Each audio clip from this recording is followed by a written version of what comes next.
Antes de continuar te invito a que te suscribas y actives la campanita para que recibas todas las notificaciones y no te pierdas ninguno de mis videos. Gracias por escuchar. Comenzamos. Historia 1. El precio de invocar al diablo era olvidar a mi madre. Mi madre desapareció de mi memoria la noche en que firmé el pacto. Pero lo peor no fue olvidarla, fue lo que descubrí que hice antes de borrarla. A veces, uno no recuerda exactamente cuándo comenzó el infierno. Pero en mi caso, lo tengo grabado en un cuaderno que ni siquiera sabía que existía hasta hace un mes. Así que, esta historia no la estoy contando para entretenerte. La estoy contando porque hay algo que me está siguiendo, y necesita que lo recuerde. Todo comenzó en una época en la que mi vida era un desorden. Mi madre había muerto, o eso creía. Pero una noche, mientras limpiaba el desván de su casa para venderla, encontré algo que no tenía por qué estar allí, una grabación en cinta, con mi voz, pero diciendo cosas que no recordaba haber dicho jamás. Estoy listo. Que se lleve lo que quiera. Que me dé poder. Así que la escuché entera. En ella, yo describía un ritual. Instrucciones precisas. Un lugar. Una fecha. Una firma en sangre. Todo relatado por mí, con una voz quebrada, desesperada y feliz. Pero aquí viene lo peor, revisé la fecha de esa grabación, y era una semana antes de la supuesta muerte de mi madre. Así que busqué el certificado. No existía. Fui al cementerio. No estaba enterrada. Fui a su trabajo. Nunca había trabajado allí. Nadie recordaba a mi madre. Ni sus amigas. Ni sus vecinos. Ni siquiera mi propia familia. Pero eso no fue lo más aterrador. Abrí mis álbumes de fotos de infancia, y en cada uno, había espacios vacíos. Como si alguien hubiera recortado la figura de una mujer en cada imagen. Como si mi madre, nunca hubiera estado ahí. Así que volví al desván buscando respuestas. Encontré algo más. Una caja con un espejo roto, una figura tallada con cuernos, y un papel viejo, firmado con mi nombre, en sangre seca. Y entonces, lo escuché. Un susurro en mi oído. Tú me la diste. No supe cómo reaccionar ante esa voz. Me quedé paralizado. No era como un pensamiento o un recuerdo, era real. El susurro era húmedo, como si alguien estuviera detrás de mí, pegado a mi cuello. Me di la vuelta de golpe, pero no había nadie. Así que bajé corriendo del desván, con el corazón golpeándome el pecho como si quisiera salirse. Me encerré en el baño, me lavé la cara, respiré, traté de pensar con claridad. Pero al mirarme al espejo, noté algo en mis ojos. No era solo el miedo, era otra cosa. Como si detrás de mi reflejo, hubiera alguien más. Algo que se movía con retraso, con un retardo mínimo, apenas perceptible. Pensé que me estaba volviendo loco. Así que llamé a un amigo que estudiaba cine, le conté que había encontrado una cinta extraña mía en el desván. Le pedí que la analizara. 2 días después me llamó con la voz temblando. Me dijo que la cinta estaba distorsionada, como si hubiera sido manipulada, pero no por un humano. Me explicó que cada vez que mi voz decía la palabra poder, se escuchaba una frecuencia oculta. Una onda baja, casi imperceptible, que solo aparece cuando alguien invoca al diablo en rituales antiguos. Pero eso no era todo. Me pidió que fuera a su casa, que viera algo con mis propios ojos. Cuando llegué, tenía en su laptop una versión limpiada de la grabación. En la pantalla, aparecía mi rostro, sentado frente a un espejo, con una figura detrás de mí. Una figura de sombra alargada, sin rostro, que se movía al ritmo de mis palabras. Y en el momento en que decía te la doy, tómala, solo dame lo que pido, la figura ponía su mano sobre mi cabeza. Y ahí, aparecía una imagen sobreimpresa. Una mujer llorando. Mi madre. Tapada por una interferencia analógica, como si alguien tratara de impedir que la viéramos. Mi amigo no pudo más. Me dijo que no quería seguir involucrado. Me rogó que me fuera. Que quemara esa cinta. Así que la tomé, me subí al coche, y manejé sin rumbo durante horas. Terminé en una carretera olvidada, cerca del bosque donde jugaba de niño. Ahí, por instinto, caminé hacia el árbol más viejo del claro. Sentí que debía escarbar. Y escarbé. con las manos, con rabia, con terror, hasta que encontré una caja de metal oxidada. La abrí y dentro había otra cinta, aún más antigua. No tenía etiqueta, pero al insertarla en una cámara vieja que aún conservaba en casa, la imagen era clara. Yo, con 6 años, sonriendo, mi madre detrás, y una figura entre los árboles, observando. El audio solo decía: promesa sellada. A los 28 años, el olvido será el pago. Yo tenía 28. Desde que vi esa cinta, algo dentro de mí se rompió. No era solo la certeza de que había hecho un pacto, era darme cuenta de que lo había hecho cuando era niño. Pero, ¿cómo un niño puede firmar un pacto con el diablo? Así que busqué en todas partes alguna explicación. Viejos foros, libros escaneados, documentos malditos digitalizados por gente que decía haber sobrevivido a lo mismo. Todos coincidían en algo. Los pactos no se hacen el día que los pides. Se hacen el día que lo deseas de verdad. Y ahí fue cuando recordé, o más bien, reviví. Una noche, a los 6 años, escondido debajo de la cama, mientras mi madre lloraba en la cocina porque no teníamos nada para cenar, murmuré algo. Algo que no sabía que era una invocación.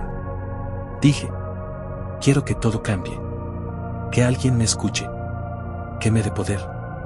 Esa noche, en mi inocencia infantil, sin saberlo, abrí una puerta.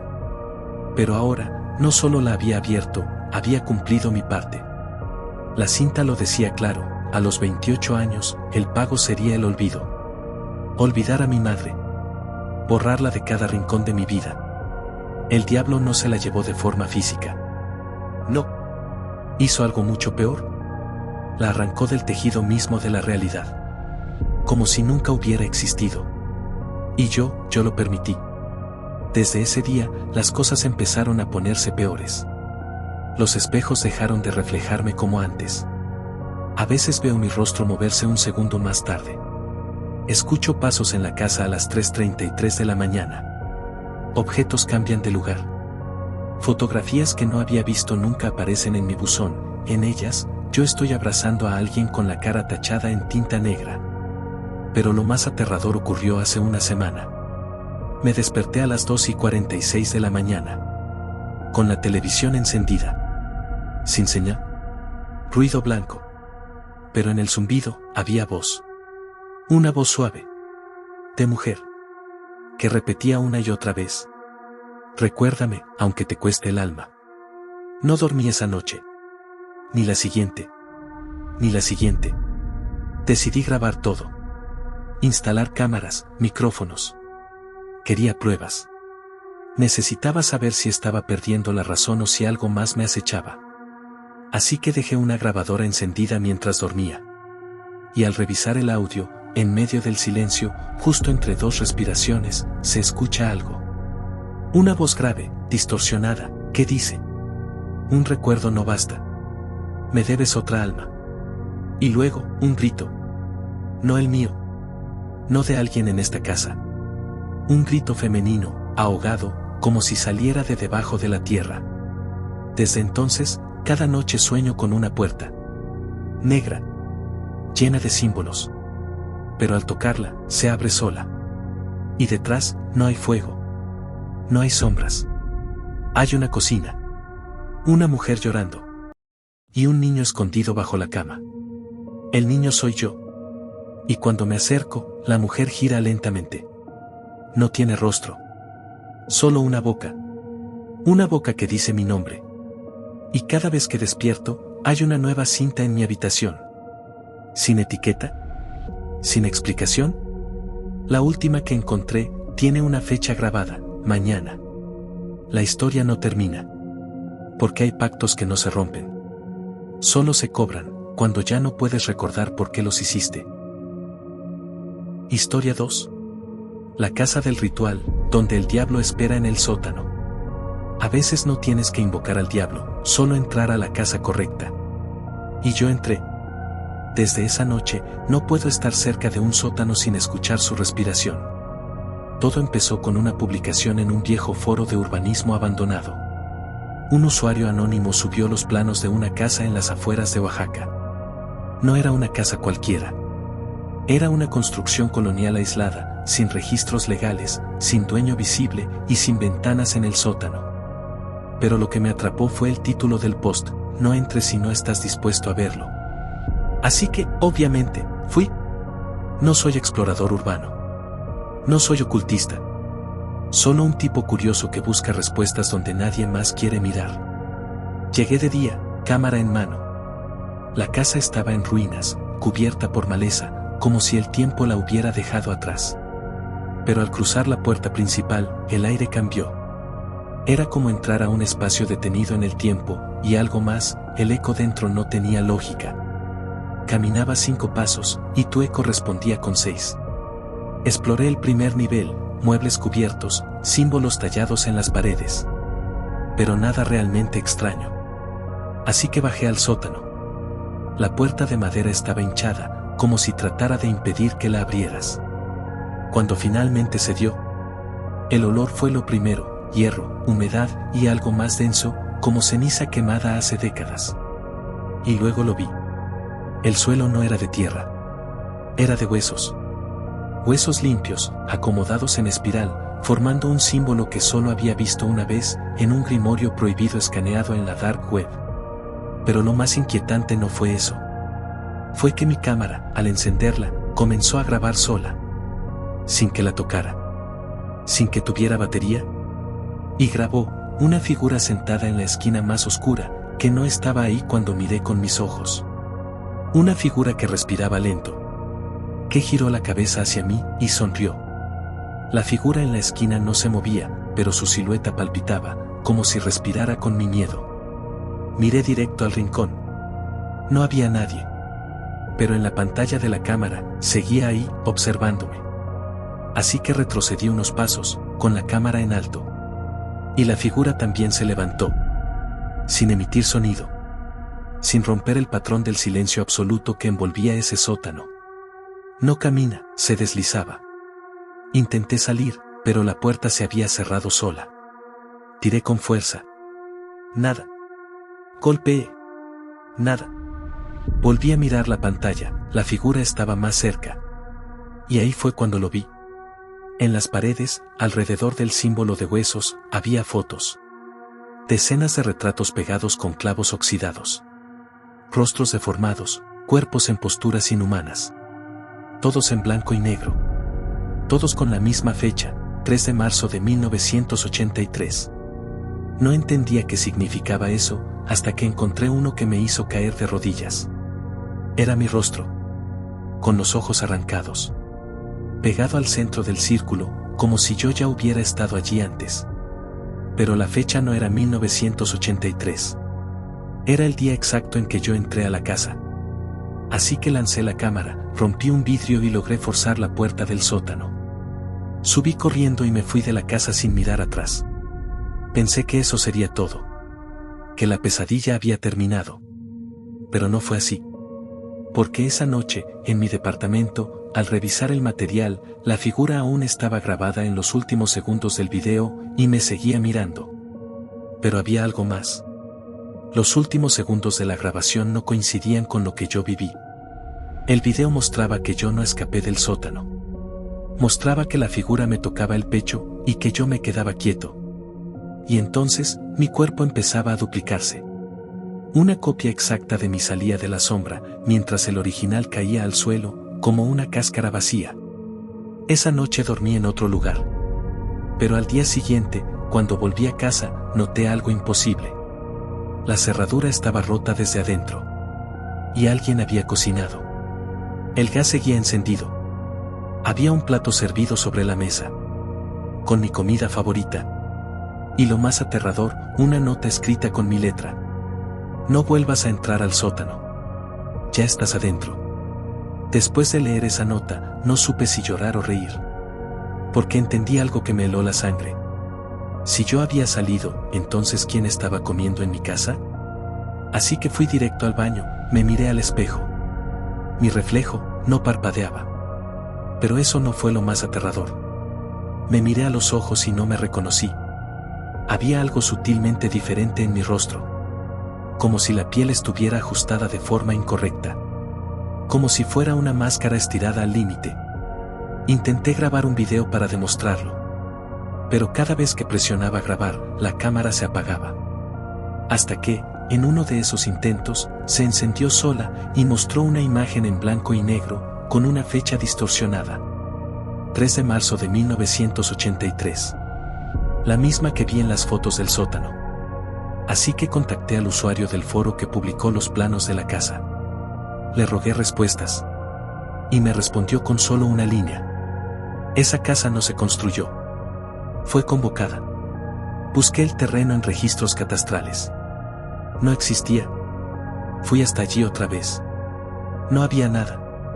Ni una piedra. Solo un campo vacío con tierra revuelta, como si algo hubiera sido enterrado. Volví a casa creyendo que, de alguna forma, todo fue alucinación. Pero encontré una nueva cinta VHS en el buzón. Sin remitente. Sin etiqueta. La conecté a un reproductor viejo que tenía. El video era una toma fija del sótano. Yo, sentado en el suelo, mirando al frente. El yo que vi duplicarse. Frente a mí, la figura. Y una voz, distorsionada, gutural, repetía sin cesar. El ritual se repite cada vez que alguien ve esto. Apagué el reproductor. Pero el ruido seguía. El sonido de esa voz seguía repitiéndose desde dentro del aparato, aún sin estar encendido. Y ahora, cada vez que alguien entra en mi casa, me dicen lo mismo. Que huele a tierra mojada. Que se escucha algo respirando en el sótano. Pero aquí no hay sótano. O eso creía. Ayer, la madera del piso del pasillo empezó a crujir. Como si algo desde abajo empujara. Hoy, amanecí con tierra en los pies. Y esta noche, encontré una nueva nota. Pegada al espejo del baño. Escrita con mi letra, pero en una tinta que huele a óxido. Decía: no lo abras hasta que llegue. Él está esperando abajo. Y lo más inquietante, es que no recuerdo haber escrito nada. Pero reconozco esa letra. Es la de mi padre. Mi padre desapareció en 1983. En la misma zona. En la misma fecha. Y ahora entiendo que el sótano no está bajo la casa. La casa está construida sobre él. Sobre él. Hay casas que se construyen con ladrillos. Y hay otras, que se abren como heridas. La mía sigue sangrando bajo mis pies. Y creo que esta vez, el ritual ya me eligió. Historia 3. La niña que aceptó un juguete maldito por su alma. A veces los niños aceptan regalos sin saber lo que entregan a cambio. Y a veces, ese intercambio es su alma, y jamás lo recuperan. No es una historia que se pueda contar en voz alta sin que el ambiente se vuelva más frío. La encontré en un foro viejo, de esos que ya no existen, donde la gente compartía experiencias que nunca debieron haber pasado. Esta historia fue escrita por un hombre anónimo, que decía haber trabajado en un centro de asistencia infantil en Veracruz. Lo publicó como advertencia, y después desapareció. Tenía 9 años, se llamaba Samara, y llevaba apenas 2 semanas en el centro cuando algo empezó a sentirse mal. No raro, no extraño. Mal.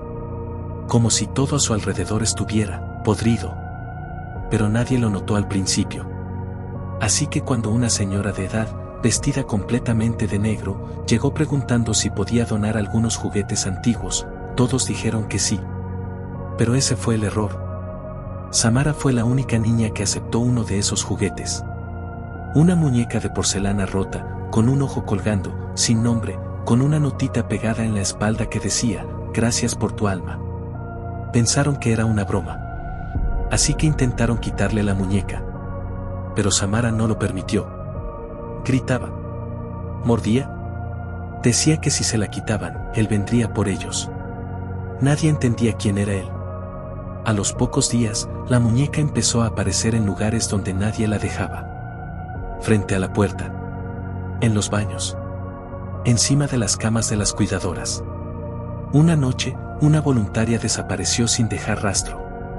Solo quedó un charco de agua sucia y un rastro de ceniza, y la muñeca sentada junto a él. Intentaron deshacerse del juguete, pero regresaba. Así que comenzaron a sospechar de Samara. Pero lo que vieron en las cámaras los hizo detener todo intento de intervención. La cámara mostraba a Samara hablando sola en la oscuridad. Y una figura con cuernos, de ojos blancos, respondiéndole con la voz de un niño muerto. El video era borroso, interferencias constantes, como si algo distorsionara el ambiente. Aún así, se podía ver a Samara sentada en el suelo del pasillo, a las 3 de la mañana, moviendo la cabeza de un lado a otro como si escuchara música. Pero no había sonido alguno. Así que uno de los vigilantes aumentó el volumen del sistema de cámaras, esperando captar algo. Lo que escuchó lo dejó mudo. Una voz aguda, infantil, tarareaba una canción que hablaba sobre encierros, fuego y promesas rotas. Esa noche nadie pudo dormir. Samara no asistió a clases al día siguiente. Se negó a comer. Pero lo más inquietante fue lo que sucedió cuando otra niña se acercó a jugar con la muñeca. Samara se abalanzó sobre ella y le susurró al oído: «Ya te vio. Ahora quiere tu lugar». Nadie más lo escuchó, pero la niña comenzó a convulsionar minutos después. Intentaron trasladar a Samara a otro centro, así que contactaron a un sacerdote para bendecirla. Pero el sacerdote no llegó. Lo encontraron a las afueras del centro, con los ojos completamente quemados y un símbolo tallado en la lengua. Después de ese día, Samara ya no dormía.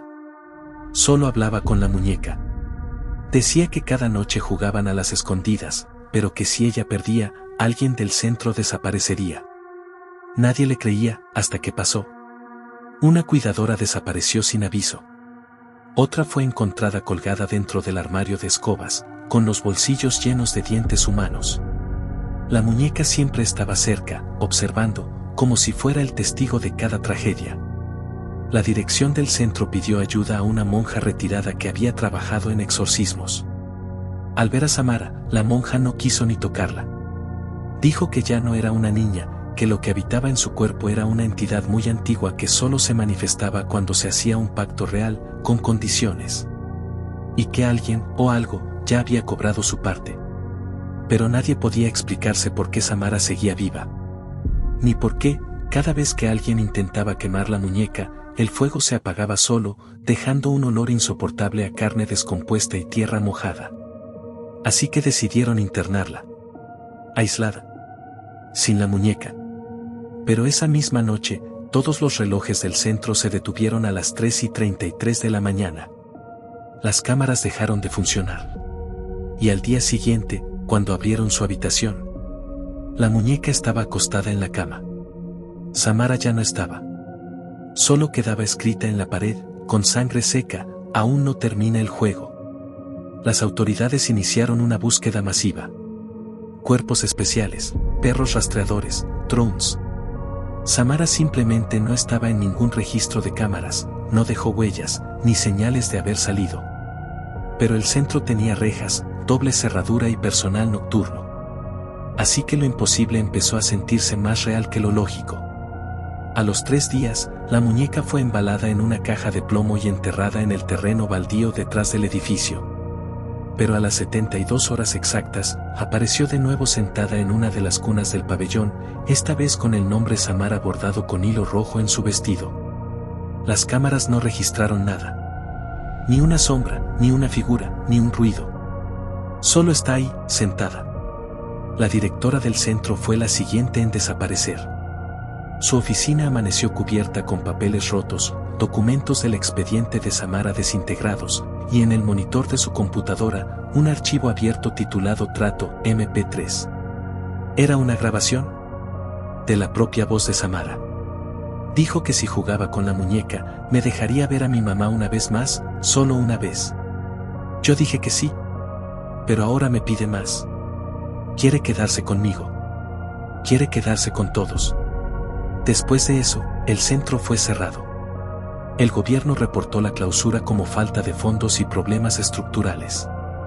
Pero nadie volvió a entrar. Ni siquiera los trabajadores sociales que exigieron el informe completo.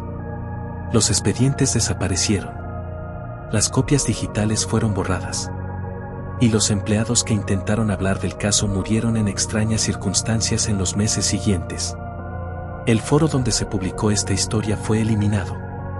Ningún intento de rastrear al autor tuvo éxito. Solo quedó una última entrada, que muchos creen que no fue escrita por el trabajador, sino por otra entidad.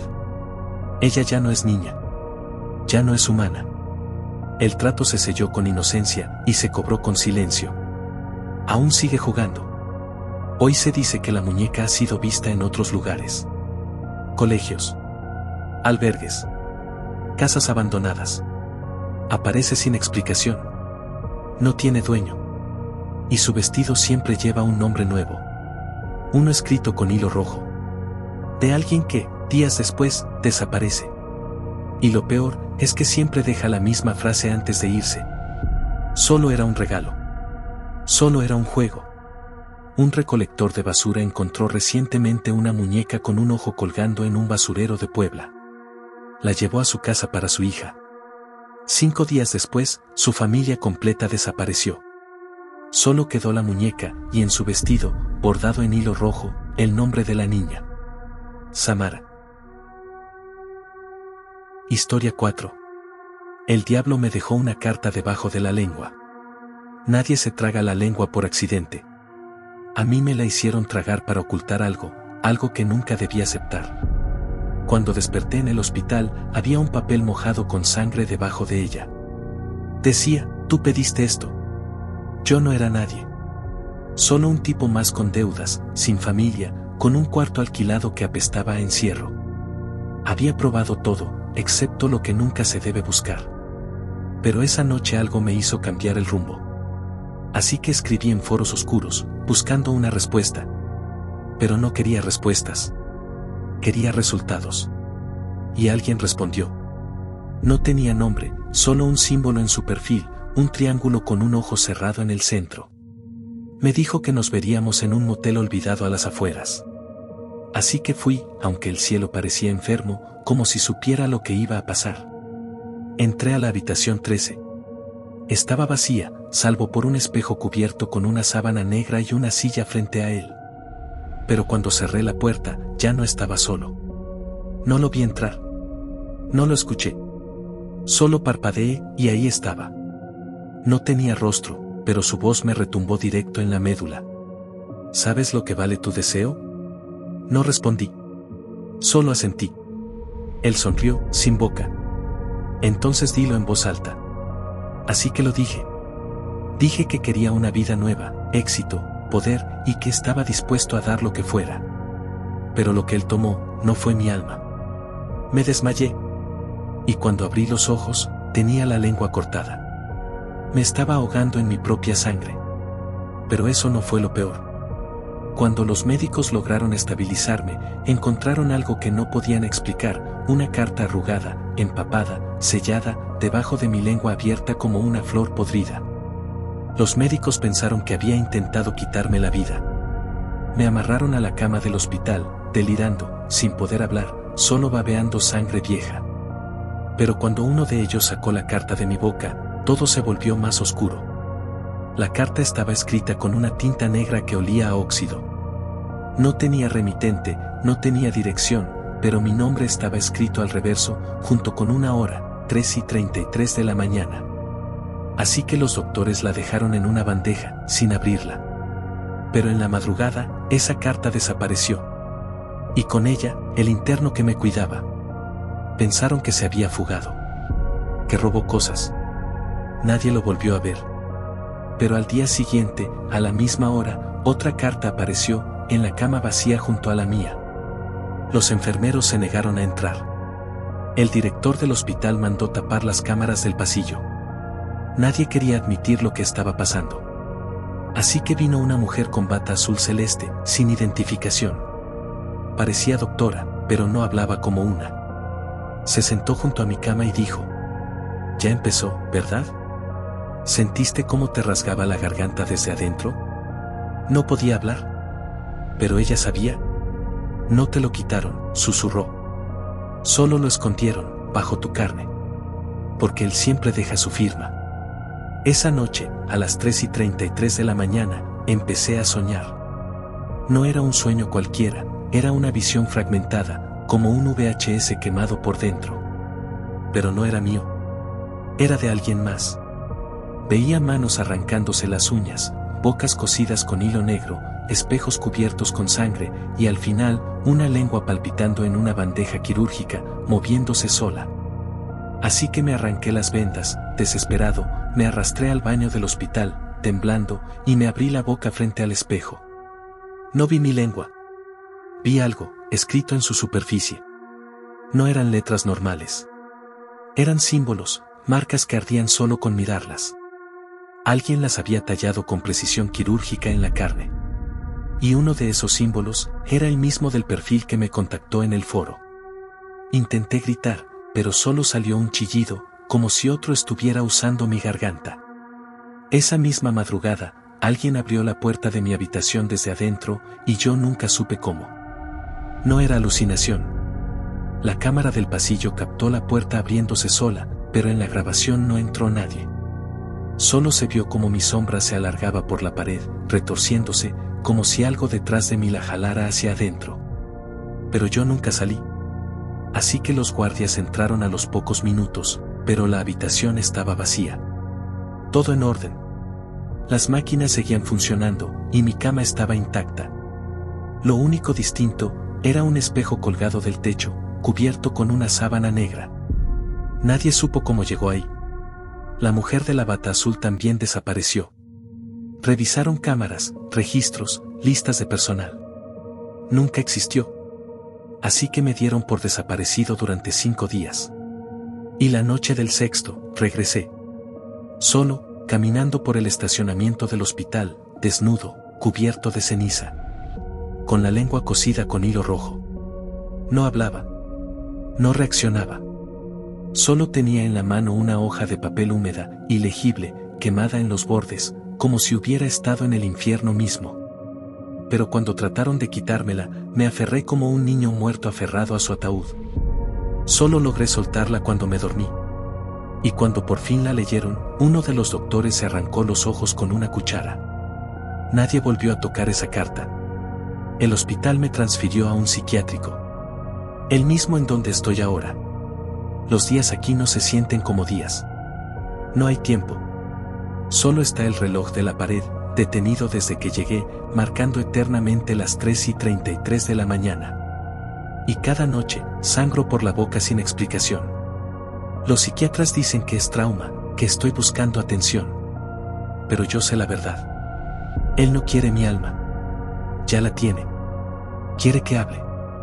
Que diga lo que le prometí no repetir. Pero no puedo, porque lo selló con símbolos. Con dolor. Con algo peor que la muerte. Ahora escucho voces saliendo del espejo del baño. Voces que me hablan desde dentro de mi lengua. Voces que me suplican que lea la carta otra vez. Pero cada vez que lo intento, me despierto con la garganta llena de polvo. Y otra carta debajo de la lengua. Anoche, la carta tenía solo una frase.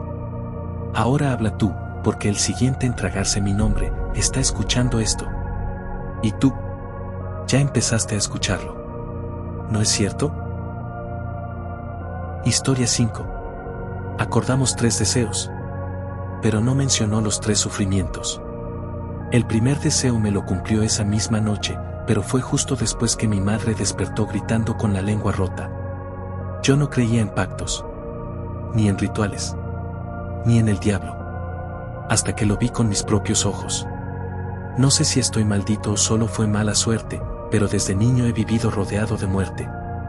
Así que cuando encontré ese foro oculto con instrucciones para contactar a él, pensé que no tenía nada que perder.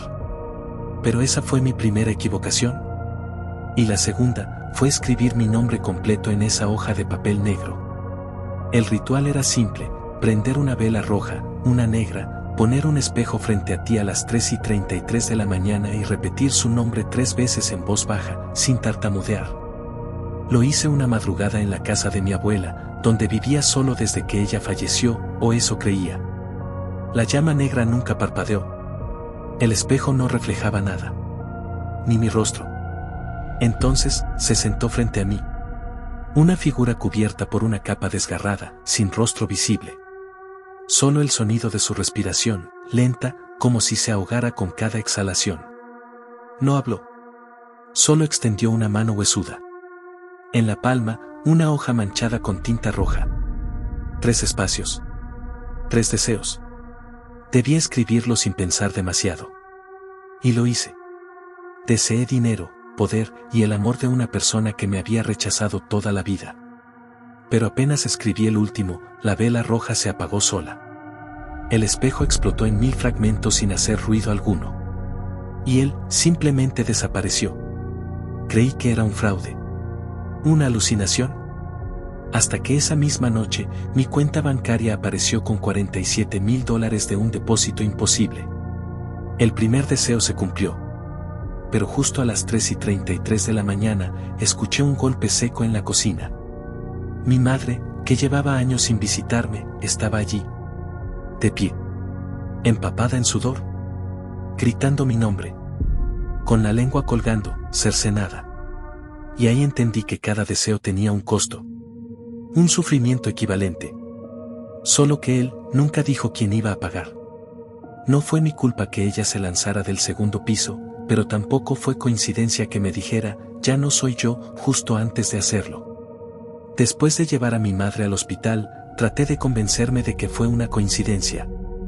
Así que bloqueé todo pensamiento sobre el pacto, intenté seguir con mi vida. Pero las cámaras de seguridad de mi casa me hicieron dudar por completo. En el video, mi madre no llegó caminando. Ella apareció. Simplemente estaba ahí, como si hubiera sido arrojada desde otra dimensión, parada en medio de la cocina, con la mirada vacía y un hilo de sangre bajando por el cuello. No había puerta abierta, ni ventanas rotas, ni señales de entrada. Pero eso no fue lo más perturbador. 2 horas después de verla en el hospital, me llamó mi hermana desde el teléfono de mi madre. ¿Por qué dices que mamá está contigo? Ella sigue aquí, en la cama, conectada al oxígeno. La persona que vino era mi madre. Era una réplica perfecta, rota por dentro. El segundo deseo se activó 3 días después.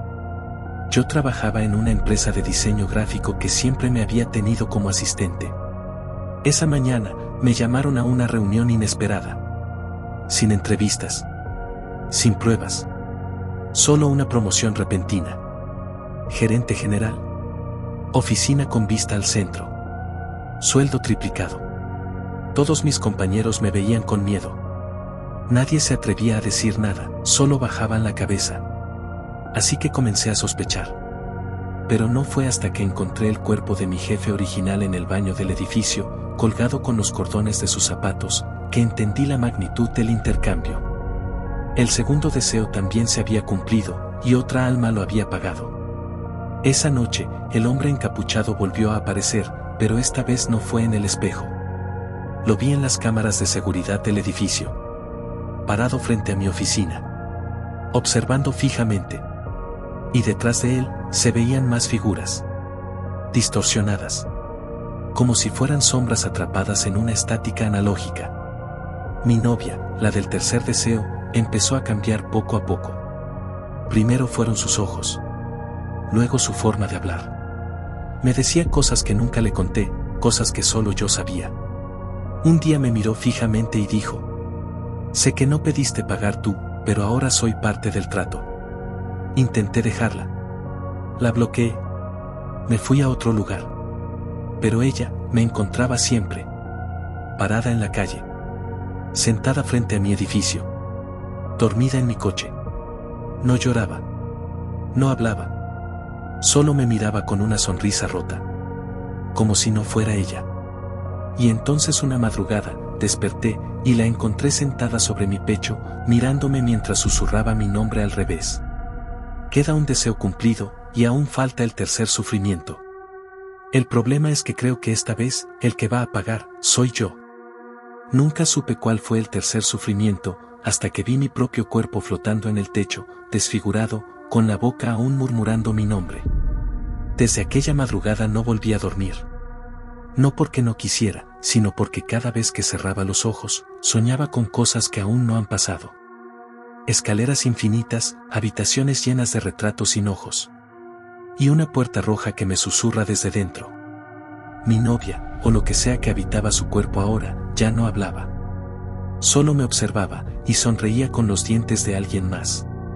Una noche traté de encerrarla en el baño para poder escapar, pero cuando abrí la puerta, ella ya no estaba. Así que corrí. Dejé el trabajo. Me mudé a un motel sin nombre en las afueras. Quemé todo lo que tenía relación con el ritual. Pero nada funcionó. La vela negra volvía a encenderse cada noche, sin fuego. Y el espejo mostraba cosas que no estaban ahí. Gente sin párpados. Animales caminando hacia atrás.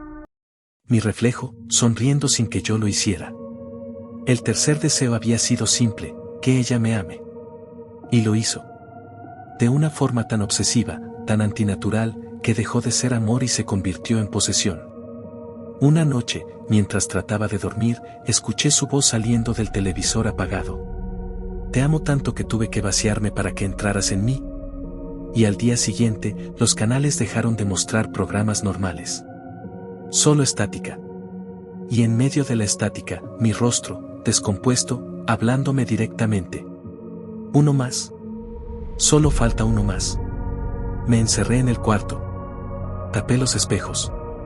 Apagué todas las luces. Así que pensé que estaba a salvo. Pero algo seguía moviéndose bajo la cama. Una figura delgada. Yo mismo. Mirándome desde abajo, con los ojos en las manos y la piel cocida. Esa noche, soñé con el hombre del pacto por última vez. Solo dijo una frase. El amor se paga con identidad. Y me desperté sin reconocer mi voz. Sin recordar mi nombre completo. Intenté grabar todo esto en mi celular para tener pruebas. Pero los videos se distorsionan. Mi cara cambia cuadro por cuadro. Mi voz se mezcla con la suya. Y en el fondo, siempre aparece la puerta roja. Hoy es 6 de agosto. Estoy escribiendo esto desde un foro antiguo que encontré navegando por la Deep Web. Uno de esos donde también vi historias parecidas a la mía. Pero que siempre terminan igual. Sin final. Escucho pasos detrás de mí, pero estoy solo. El televisor está apagado, pero transmite imágenes que no deberían existir. ¿Y mi reflejo en el cristal? Está llorando sangre. No sé cuánto tiempo me queda. Solo sé que el tercer sufrimiento ha comenzado. Y esta vez, es conmigo adentro. Última línea del post: si alguien encuentra esto, no pidan nada. Él siempre cobra, y nunca da cambio.